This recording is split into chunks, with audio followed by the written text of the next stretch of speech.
तो दोस्तों हम इस वीडियो में बात कर रहे हैं कि गुदा में अगर गांठ हो गई है तो उसके लिए क्या करें। गुदा में कोई घाव हो गया तो उसके लिए हम क्या करें। गुदा में अगर बवासीर हो गया तो उसके हम क्या करें। दोस्तों गुदा में गांठ होने का जो कारण होता है वह होता है कब्जियत।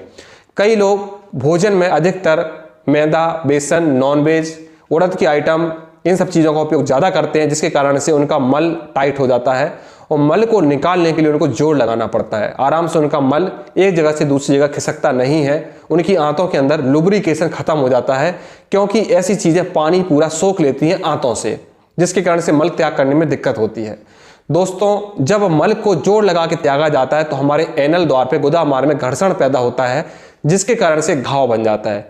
वही घाव धीरे धीरे करके बवासीर बन जाता है और बवासीर धीरे धीरे करके वहां पर गांठें पैदा कर देता है, छाले पैदा कर देता है, मस्से पैदा कर देता है। दोस्तों गुदा मार्ग में कभी कभी इतनी बड़ी गांठें हो जाती हैं कि व्यक्ति को मल त्याग करने में रुकावट होती है, या वही गांठें कभी कभी नासूर बन जाती है या जलने वाली गांठें पैदा हो जाती हैं, कभी कभी कैंसर बन जाता है।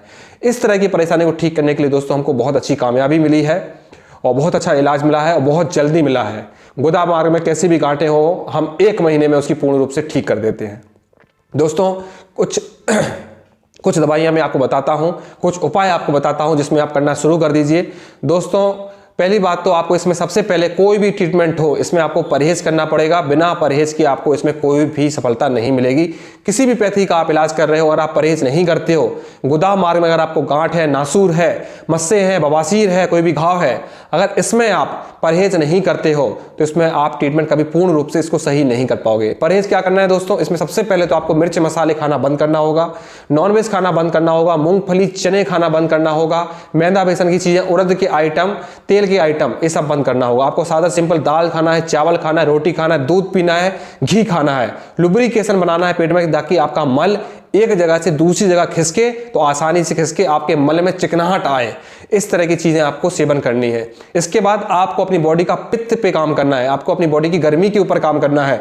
आपको खाने के भोजन में दूध का सेवन करना है, दही का सेवन करना है, फलों के रस का सेवन करना है। दोस्तों फलों का सेवन इसमें नहीं करना है, क्योंकि फल जो होते हैं वो हार्डनेस पैदा करते हैं मल में और मल को एक जगह से दूसरी जगह खिसकाने में थोड़ा सा घर्षण पैदा करते हैं।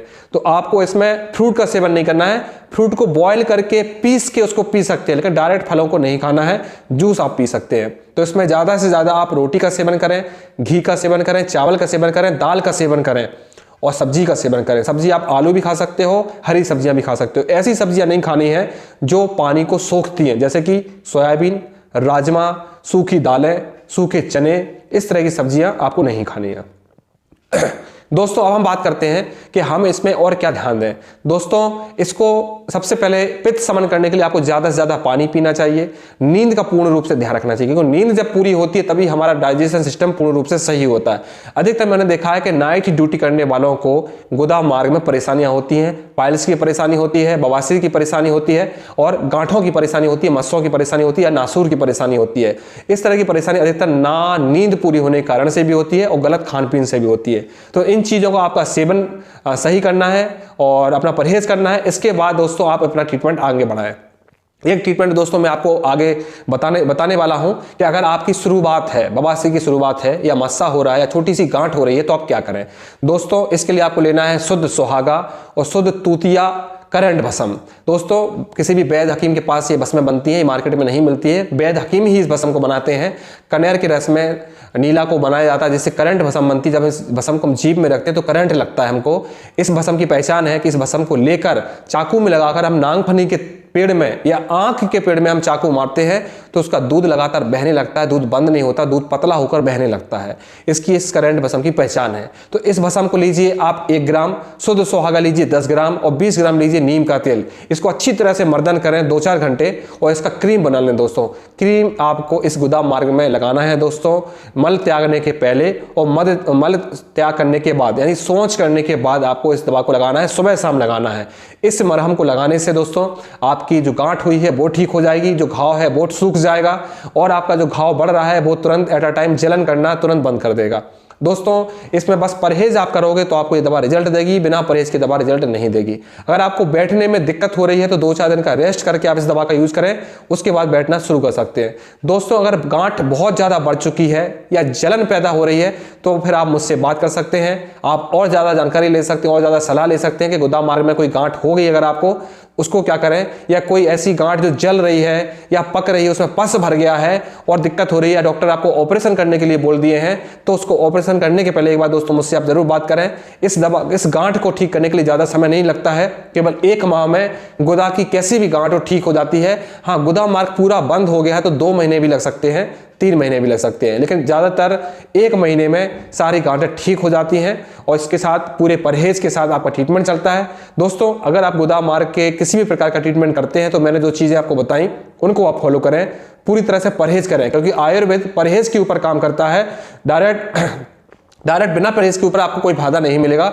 आयुर्वेद दवा अगर आप बिना परहेज कर रहे हो तो केवल आप अपना पैसा खराब कर रहे हो दोस्तों, कुछ नहीं।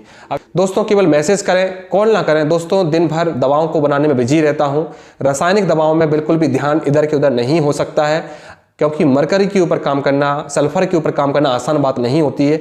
अगर इसका धुआं भी हमारी आंखों में चला गया तो हमारी आंखें खराब हो सकती है। इनकी अगर डायरेक्ट सांस में इसका धुआं चला जाता है तो दोस्तों हमारी नाक की ग्रंथियां खराब हो जाती है, नाक से खुशबू आना बंद हो जाता है। कई बार दोस्तों ऐसा हो चुका कि 1-1 साल तक हमको खुशबू नहीं आई है नाक से, तो इस तरह की परेशानियां हो जाती है, तो ध्यान देकर काम करना पड़ता है। तो दोस्तों आप केवल मैसेज पे बात करें, अगर मैं तुरंत रिप्लाई नहीं कर पाता हूँ, थोड़ी देर बाद बात करूंगा, आप मैसेज छोड़ दीजिए, मैसेज पे बात करूंगा, मैं आपको मैसेज का रिप्लाई करूंगा।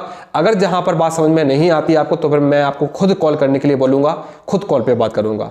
दोस्तों इसी के साथ मैं इजाजत लेता हूं। अगर कुछ और पूछना चाहते हैं तो आप मुझसे व्हाट्सएप पे बात करते रहें। थैंक यू दोस्तों।